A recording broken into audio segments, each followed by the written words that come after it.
In today's show, I will be shedding some deep insights with regards to how the cosmic clock will continue to tick as the planets move through February 2024. So, we have a new energy that's going to flow in as of February. So, we've only got a few more days left of this kind of the back end. We've kind of waved goodbye to Pluto in Capricorn, and it's very much well established in the sign of Aquarius.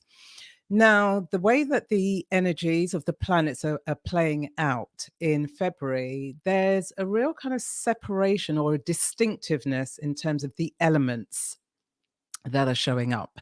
So, in today's show, I'll be talking you through how the planets are showing up through the month of February, where there is this distinction between the energies and the elements that are really forming the foundation for the planets. But before I dive into any of that, if you're new here, welcome. My name is Bybreen Samuels, and I help baby boomers reinvent themselves psychologically, practically, and technically so they can thrive in their third act of life.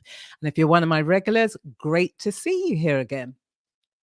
So we have this new energy. The cosmic clock continues to tick.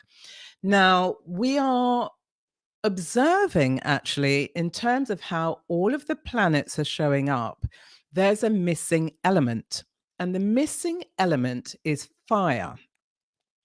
There are no planets through the month of February that are going into fire signs. So, what does this mean? This is like some kind of contextual information.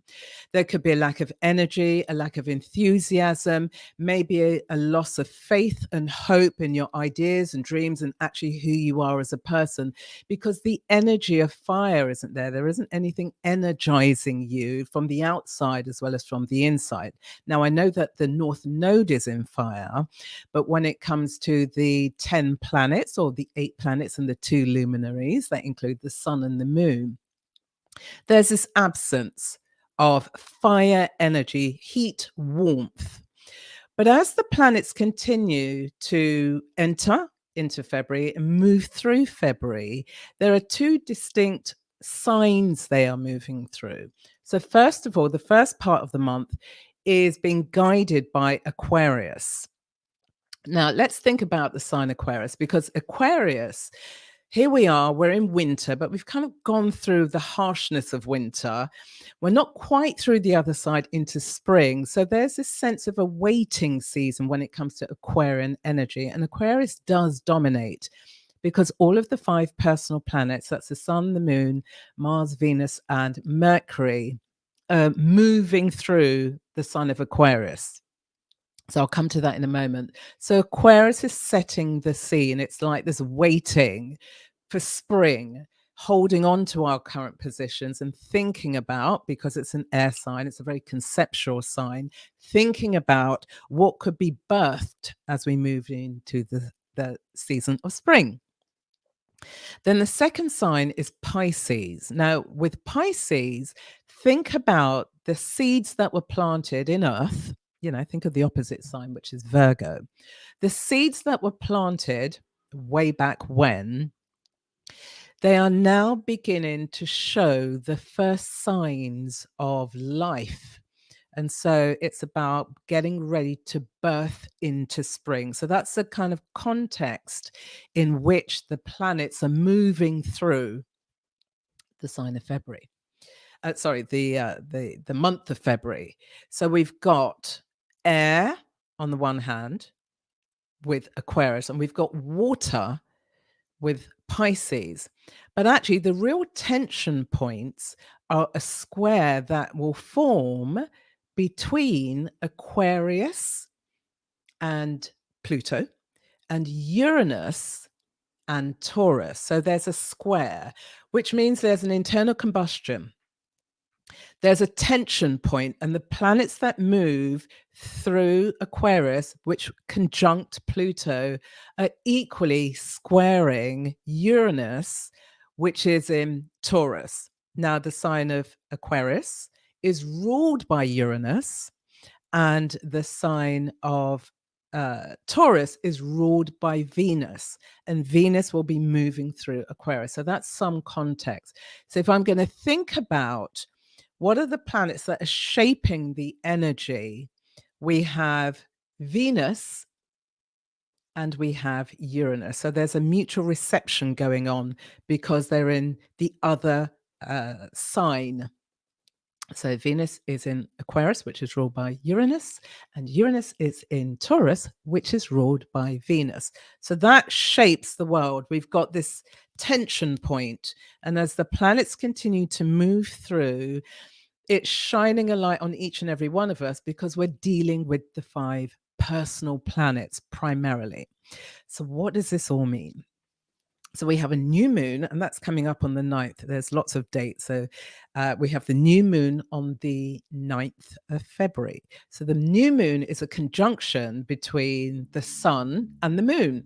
They're forming a union together, and they're in this air sign of Aquarius. And so just bear in mind what I just mentioned about Aquarius and Taurus, because it's the concepts that underpin it all. So when we're dealing with Aquarian energy, we're dealing with the intellect and we're dealing with conceptual ideas. And so there's a fluidity in terms of how you may show up that is inviting you to be more conceptual in your approach, intellectual. How are you using your mind in order to play with new concepts that could shape humanity? So that's on the one hand when we're looking at Aquarian energy. And because it's forming this square with Taurus, on the other hand, we're dealing with an earth energy. So we've got incompatible elements that are shaping this new moon and this new direction. So when we're looking at Taurus and when we're looking at an earth sign here, the idea is about how can we be practical, functional, and efficient. So just imagine this fusion of conceptual, intellectual, using the mind with very pragmatic ways of being very practical. Now, they appear to be incompatible, but because we've got the rulers of those signs in the other sign, it's about how can we bring those together. So when you're looking at Venus and Uranus, there's the areas of love and creativity and values. And Uranus is saying it's time to change those ideas. What's your perspective on love? What is your perspective on creativity? It's about being really distinctive with the way you show up. Are you loving, or is it like a jagged energy? Is there a frenetic energy when it comes to love? With creativity, they say beauty's in the eye of the beholder. What is it that you could create that could be really distinctive, very innovative, that could catch other people's attention? And when it comes to values, are your values etched in you in a way that are distinctive and meaningful to you? So the lords of those signs are guiding us as well.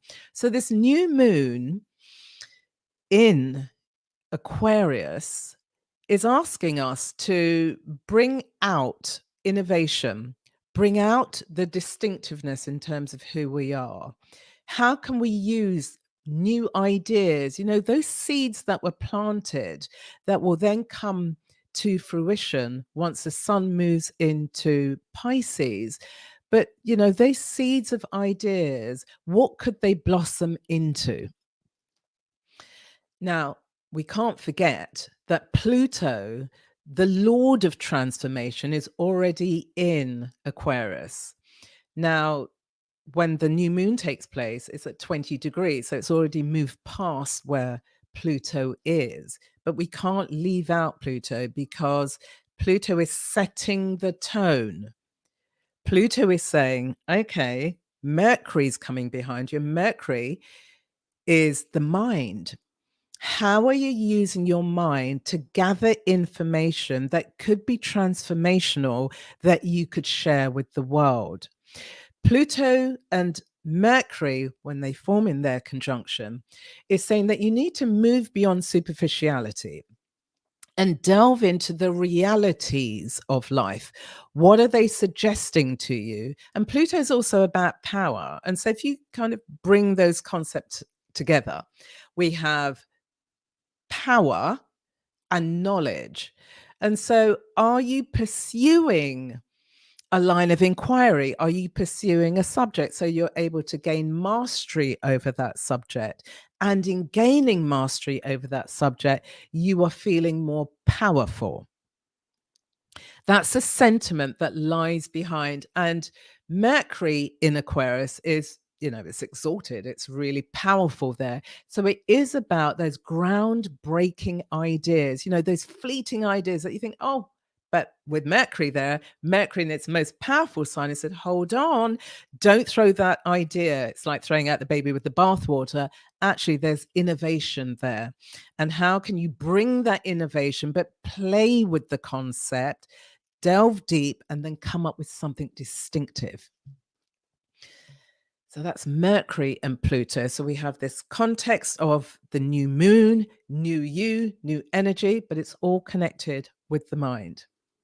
Then on the 13th, we have the two rulers of Scorpio coming together in Aquarius, namely Mars conjuncts Pluto. Now, this is a really potent, very, very potent combination. They are the co-rulers of Scorpio. And so here we're dealing with the two power brokers of the zodiac. But when you've got this combination, you've got to be very careful, because Mars Pluto is about power, overpowering, but it's also about anger and violence. And so Mars Pluto is, how are you transforming anger? How are you using your anger in a constructive way?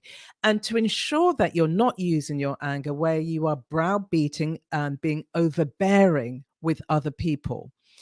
And if you have a less than positive relationship with anger and the management of it, there's the potential for the outside world to bring those ideas to you. So the more that you can control, the more that you can integrate, the more that you can work positively with your feelings of anger, with your feelings of, those violent thoughts that you may have. Obviously, it's not about externalizing those, but it is about, are you somebody that may shrink from confrontation, for example, because there's a lack of relationship with your own sense of power, that you think, well, actually, if I become a little bit more passive, then they will become more agreeable, which means that you're transferring your power, you're ceding your power to something else, someone else, some other scenario. But Mars and Pluto together is saying, you need to shift your relationship with power so that you have a sense of mastery over your own level of power. Because if you're not externalizing it in a healthy way, what you are doing is simmering with anger. And so when you're internalizing your anger, this then can lead to frustration, agitation, but it can also lead to illness. And so Pluto and Mars is saying it's time to transform your relationship with how you are able to be assertive in a non-dominant way, but at the same time have a level of control and power over yourself. See what I mean? Aquarius and the personal planets moving through Aquarius with Pluto there is deep transformation. And even more so because Pluto takes 248 years to complete the whole astrological cycle, going through every single sign. And so that's why it's so transformational, or the potential for transformation is there, because whenever Pluto moves into a sign, and if in your own natal chart you have planets in that sign, when Pluto shows up, Pluto is like shining the light or holding up a mirror. And what Pluto is saying here, the energy in this house with these planets in this sign is stagnant and stale, which means there's aspects of your personality that is out of date. You've outgrown them, but you haven't taken the steps to transform them. That's the reason why, when we remain unconscious or we remain resistant to change, when we interact with Pluto, the lessons can be brutal because we're resisting the very transformation that's needed that will allow us to be the phoenix that rises from the ashes. But we can't just be the phoenix because we say we're the phoenix. When you're coming up against Pluto with these personal planets, be the sun, the moon, Venus, Mars, and Mercury, it's saying your energy is stuck and you need to create a new relationship. A new cycle has started, but you need to unearth. Now that Pluto is in Aquarius, and Aquarius, sorry, the last time Pluto was in Aquarius was in the 1700s, 1800s. And so it really was the season of revolution. So there is a revolutionary tone to what's happening in February, but also in our lives, which will always be there because Pluto is in Aquarius for the next 20 years and the planets will keep on recycling over that period. So it's profound lessons here where we've got Mars and Pluto, anger and power. How are you working with them? Then we have Venus. Venus crosses and connects on the 17th of February. Now, when we're dealing with Venus and Pluto, as I mentioned earlier, Venus is love, creativity, and values. And so if we just pick up on the relationship side of things, Venus Pluto, if you're in a relationship, if you're in a marriage, long-term relationship, or in a relationship where there have been feelings of frustration with your partner, with your husband, with your wife, with your significant other, that have been simmering under the surface, when Venus and Pluto come together, it's like there's this idea of bravery because Pluto is about how does one use their power in a way that brings a level of confidence. But when we think about that in terms of relationships, what we're thinking about here is, has your act or acts of bravery always been to your detriment? And what I mean by this is you're in a relationship, you've been unhappy for a really long time, but you've stayed in the relationship, and the part of you may have said, it's not going to get any better. Better the devil you know. You know, I'm going to stay here. So you took that brave decision, but it's working against you because the anger and the frustration and the dissatisfaction that exists within you and your relationship is just under the surface. And Pluto is saying, the light is being shone, and the light is not only being shone, it's time for you to dig deep to unearth. Because the other side, the converse of how you're going to use bravery is, yes, you've been very frustrated. Yes, you've been very unhappy. Yes, you've been lingering in this relationship because you've lacked the courage maybe to leave the relationship. But when Pluto comes into contact with Venus, Pluto is saying, it's time for you to be brave in this relationship by raising the issues, confronting the issues, and it's for you to set the tone. So your bravery comes in the form of you setting the tone of what it is that you require in the relationship.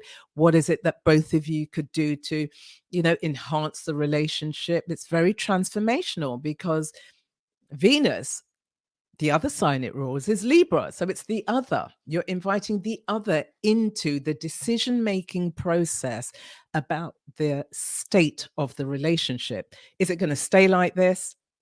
I can't live like this anymore. What are you prepared to do? What am I prepared to do? So there's this toing and froing that goes on in the dialogue between you. But I want you to kind of hold on to this idea of, where are you being brave? And is the bravery that you are demonstrating working against you or for you? And if it's working for you, then it's about stepping up and stepping into that and saying, I'm going to help set the tone of how I'm going to be treated. Otherwise, if after the dialogue, you've got some choices, the choices is, we can work on this, we can do this. Venus Pluto says we're going to have a beautiful, transformed relationship, and we're going to be diving deep, we're going to be tight, we're going to be close, we're going to be exploring each other in new ways, innovation, difference. it's in Aquarius. Or it's about, even after the conversations, the relationship is dead and you can't live like this anymore. So Venus Pluto is shining that mirror right in your face, and what has been hidden has to come to light. So that's all of the personal planets. This new moon, new beginning, sun and moon coming together. Then we've had Venus, we've had Mercury, and then we've had Mars. They're together helping us to think about, but it's deep thinking, not surface thinking, deep thinking about how could I become different? How could I become better? In a way that I may not recognize myself, but it's about burning what was old in order to kind of birth what is new. Because as I said, wherever Pluto touches the planets, your way of being is stagnant. So all of those planets have moved or will move through Aquarius, are then squaring Uranus. And so with the square to Uranus, and when we're looking at the moon side of this new moon, but the moon squaring Uranus is saying, okay, there are some deep-rooted emotions here. And with Uranus, there's a level of, freneticness or instability or, agitation around emotions. And those emotions, it's the moon. So it's about nurturing, mothering, maybe feelings, because the moon is about the past. Are there past childhood or earlier adulthood feelings that you're still harboring? Because those feelings are forming or have formed part of your personal mythology. And in that personal mythology, is it serving you? Great. Is it undermining you? Not so good. And so Uranus stirs things up. It stirs up the emotions, but do you have the control and the power over them? So you're mastering your emotions and feelings as opposed to allowing them to overwhelm you. So the moon side of the square with Uranus is saying, time to look at those old emotions and time to transform them.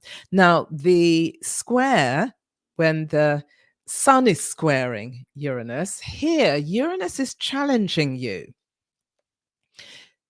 We have Aquarius, so it's something new, waiting to birth something new. And then there's a sense of, how committed are you to this new path? Do you believe in this new direction that you set for yourself? So the sun square Uranus is testing your identity in this new direction. Do you really believe in what it is that you're doing? Can you withstand or hold off change with the shiny object syndrome? Oh, that's an idea and that's an idea and that sounds great. I'll do that and I can incorporate that. Or are we paying attention to those seeds that were planted, 6 months ago nearly, when we were in Virgo season and we were about to birth something new as we enter spring? Can you wait? Can you hold off? Can you not even suspend yourself? But it is about how committed are you? Patience is needed to give you a sense of this new beginning. Don't withdraw. You've got to wait for this. Now, when we have Mercury now coming into contact with the square with Uranus, here there could be, the powerful ideas that you have or you had are being challenged in a way whereby it brings in a level of uncertainty. And maybe the uncertainty is because Mercury is exalted in Aquarius and it's really powerful there. It's like, have you thought through, because it's conceptual ideas, but have you got the plan of action? Is it embedded with a solid plan of action that you can now develop these innovative ideas? It helps you think about Remember, we've got the conceptual, intellectual versus this efficiency and practicality. How are you weaving the concepts together in a way that's going to liberate your mind? And in liberating your mind, you are coming up with something unique and distinctive that then can be birthed into the world when we hit, the spring season, the new astrological year, which starts in spring. So Uranus and Pluto and Uranus and Venus, that is setting the tone for the square between this internal chasm that we've each and every one of us has, and we're trying to reconcile. But it's about how committed are you to the growth path that you say you want to lead. Then moving on so we've done Uranus, we've done Taurus, and then we've done Pluto, and we've done Aquarius, and we've done all of the planets through there. Then later on in the month, we have a change of sun sign. And this is where, as I said, the energy is split again because the sun moves into Pisces. And so we have this water element that there's a softening of identity, there's a diffusion of identity to a certain extent. But when we think about the sun's conjunction with Saturn, which will be on the 19th, now it's in water. And so the sun is about the conscious identity, about, our solid identity in the world. It's in water, but it's coming up against Saturn. Now, think back 14 years ago. And the reason being is because what was ever birthed 14 years ago and the sun coming into contact with Saturn is at the halfway point, because Saturn takes about 28 and a half years-ish to go round the whole zodiac. So we're at the halfway point of what was launched 14 years ago. And so when you've got Sun and Saturn coming together, was it successful? Was the project successful? Did the initiative, did it all pay off? And so at this halfway point, you can begin to reap the benefits. Or at this halfway point, are you recognizing it didn't quite work and I'm going to have to salvage the best bits, the best of the bad bits? And then maybe reorientate it, give it a structure. Now, when Saturn is in Pisces, it's not a very strong position. Water, there's fluidity there. Saturn is about being very definitive. And so, can you bring a new framework alongside the ideas that were birthed 14 years ago, and you're evaluating them, and maybe they need a new container, and the container is this new framework that you're bringing to this new identity of the sun, Saturn, that you're now going to take. You're going to double down. You're going to reorientate with this new framework, but you're also going to allow some inspiration because Saturn is a Neptune sign. And, the positive side of that is inspiration. The positive side of that is sensitivity and evolution and empathy and communing with other people. And so the Sun Saturn signature in a water sign, and particularly Pisces, the sun gets a bit lost in Pisces. Saturn likes solidity. And so you've got something that wants a strong structure in a mutable environment. How do you reconcile those things? Go back, what was happening 14 years ago? So if we all think back to 14 years ago, we're in the eye of the storm of the downturn years that seem to go on forever. And so there was a complete destabilization of our worlds economically, financially. We saw how power was being corrupted and misused. It's 14 years on. What has changed in your life? What has changed in the world? Where can we bring additional levels of structure that's going to aid our growth and development? Then we have on the what date? I think on the 23rd, we have Mercury. And Mercury moves into Pisces. Now, Mercury does not like being in Pisces because it's in detriment. It's in the opposite sign where it's equally strong. And Mercury rules Virgo. So it likes being in Virgo because that's about the facts and the figures and being on top of it, being very analytical, having a very cool, logical way to approach life. When Mercury now is in Pisces, that's woolly thinking, that's diffused ideas, that's potentially where are you deceiving yourself with your ideas and your words, and where are you potentially deceiving other people, where are you uncertain? So Mercury in Pisces, on the one hand, is all over the place, but on the other hand, you can tap into really powerful dreams.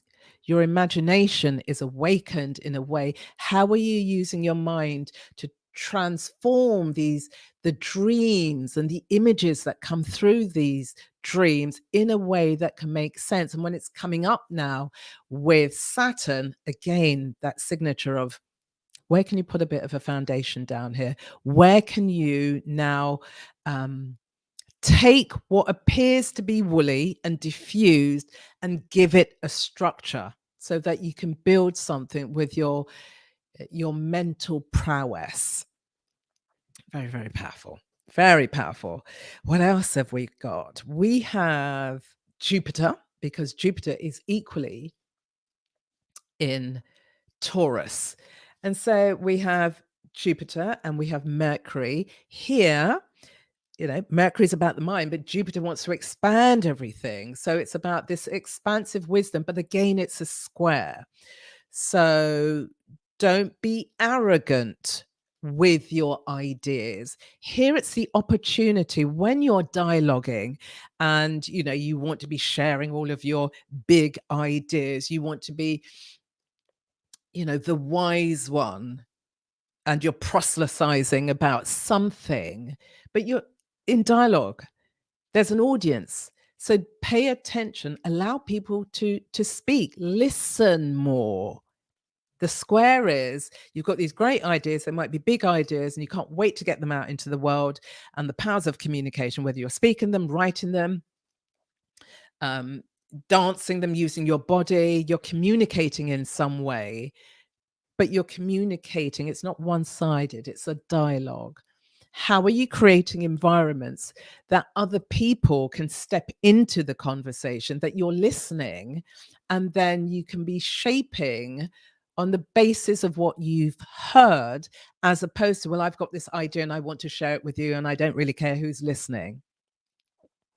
So the square allows you just to kind of curtail yourself in a way whereby you can distill your ideas and be engaging. Jupiter and Venus, now they're the two benefics, so that's lovely. It's a nice energy, even though there's a square going on between them. So it's a little bit of a tension point. And in the areas of love, there might be this sense of, being passive about what it is that you want and hinting, and you hope that other people will get what you want. So even though it's a square between the two benefics, it's not a harsh aspect. What's harsher and what's going to be more transformative is the Venus and Pluto, as I've mentioned. How is Venus going to show up with a sense of bravery? But when we're dealing with the square between Jupiter and Venus, it's a nice vibe. It's a nice vibe, but you might be sitting back. Now, you need to be conscious here, because are you sitting back into the discomfort and the unhappiness and your sense of unfulfillment in your relationship? Or are you going to activate the bravery trigger whereby you can actually ask for what it is that you want and set the tone of how you want to be related to? Yeah, I think that's what's coming through, given that we've got Venus And we've got Uranus. It's a way to change the energy and the frequency within your relationships. And then lastly, when we've got Jupiter squaring Mars, here Mars wants to get out there, be really assertive. Again, Jupiter touches that, and Jupiter is like, you could be really domineering, you could be overbearing. Which aspect of your personality needs pruning in a way where you want to be engaging people, you want to be taking action and being assertive and sharing, this new initiative? Because don't forget, Mars rules Aries, and Aries is about me, myself, and I. And when Jupiter touches the idea of me, myself, and I, that means it could be a very expansive me, myself, and I, me. So here you need to be mindful. Here you're saying to yourself, okay, I know I can't wait to get out of the gate around this particular concept or idea, but I mustn't browbeat, but I mustn't be overbearing, but I must not dominate.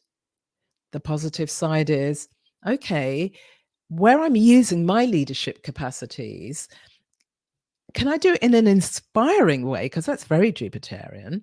Can I do that in an inspiring way that ignites something in other people, and they can take that and become something else? They can ground it, because go back to the original concepts that we're trying to balance here. On the one hand, we're trying to balance the practicality and the efficiencies with the Taurian element, and which Jupiter and Uranus are in, together with the conceptual, the intellectual ideas that could be groundbreaking. We need to continue to weave those concepts together.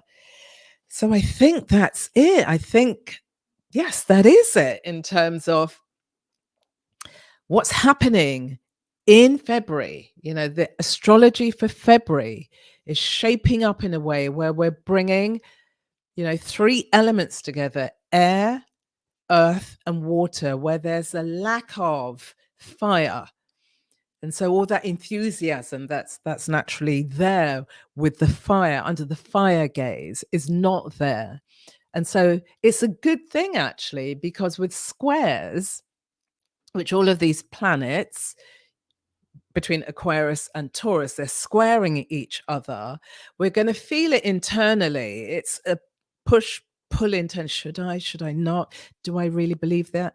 Where can I generate faith? I need my own sense of faith and certainty, which is the earth, but I also need the ability to be conceptual so I can fly, and bringing those together. So I can see that, oh, hold on, where are my glasses? My glasses are here. I can see that we have some comments. Let's see who's showing up here today. Okay, let's just move this up here. Oh, we have quite a few comments. Okay, hold on. Hello, Bybreen. Is Catherine? Oh, hi, Catherine from sunny Florida. Let me just put you on the screen. Lovely to see you here. And we have the holistic nurse. The holistic nurse, Kathleen. Thank you. Let's put you up there. And then we have, thanks so much for showing up. And then we have Karen. Hello, Karen. Good to see you here. Let's click you there. And we have something from Kathleen. The fire element has to be treated all the time through acupuncture. Okay. To supply the fire that is needed. Okay. Are you a holistic practitioner? Yes, you are a holistic nurse. Yeah, that's a great idea. Very good idea and suggestion. Thanks for that, Kathleen. What else are you saying there? You're Virgo with Leo on the cusp. Definitely feel like something is about to be birthed here. Feelings that it's past few months. Yeah, that's it. We're moving through. Let me just put your let's just put your comment up here. Yes, we're moving through winter, and we're on the cusp now of we're still in Aquarius, so we're waiting patiently. We are waiting. It's like a holding position. We're waiting until spring appears and we can birth that those ideas and those seeds that were planted. And what's this last one? Have to be really careful around the 13th and very observant and hope in time. Yes, time for transformation. I quite agree with you. Beautiful. Thank you for your comments. Really appreciate that. Really great having you here. And for those of you who are watching in the future, friends from the future who could be watching this, given there's so much going on with the transformations that are taking place, particularly because we've got these personal planets that are coming into contact, so with Pluto, certainly with Aquarius. Where is the wind of change blowing for you? You know, what are you feeling? What have you been conceptualizing? What have you been birthing? I think there's another comment. Hold on. Let's see what we've got going on here. Feeling patient. Okay. Where are you in terms of this idea? How can you bring the fire and energy into your life? How can you energize your life as you're waiting, as you're in this holding position? Spring is on the spring is on the horizon. How can you energize yourself? What are the new ideas that you want to give birth to? What's the new identity? And have you woken up to this idea that if you have planets in Aquarius, it's going to be a significant 20 years for Aquarians. They really are going to be tried and tested, let's put it that way, over the next 20 years. Because if you've got planets in Aquarius, Pluto is going to be crossing those planets. It's going to cross and then it's going to regress and it's going to cross over the next 20 years. So it's about getting ahead of the game, knowing that this transformation is here, and it's for you to decide, am I willing to participate in the transformation or am I not? Am I going to allow Pluto to deconstruct me in a way because I refuse to, or I've lacked the confidence, I have a poor relationship with my own personal power? Can I get ahead of that now so that the transformation begins? Thank you, everybody, for showing up here today, for participating. Please put your comments in the comment box below. Like, share, subscribe to my channel, turn on the notification bell, and share these developments, these offerings with other baby boomers in your life. Invite them to come and hang out here every Sunday at 3:30. As you know, that astrology is just one prong of what I'm doing, and I've now just condensed it. So I do these monthly analysis as I weave in other subjects, other topics that can build and shape the lives of baby boomers. Wishing you a fantastic week as we can all ruminate on what's ahead in February. Stay well, and I will see you again next Sunday. Bye-bye. Oh, I've got one last comment here. Hold on. Thank you so much. Thank you so much. Oh, so purpose. Oh, thank you very much. Another enlightening, informative. Oh, thank you, Palma. Thank you. Have you come up there? Yeah. Beautiful. Okay. Let's all saunter off into our week, and I will see you again next Sunday. Bye-bye.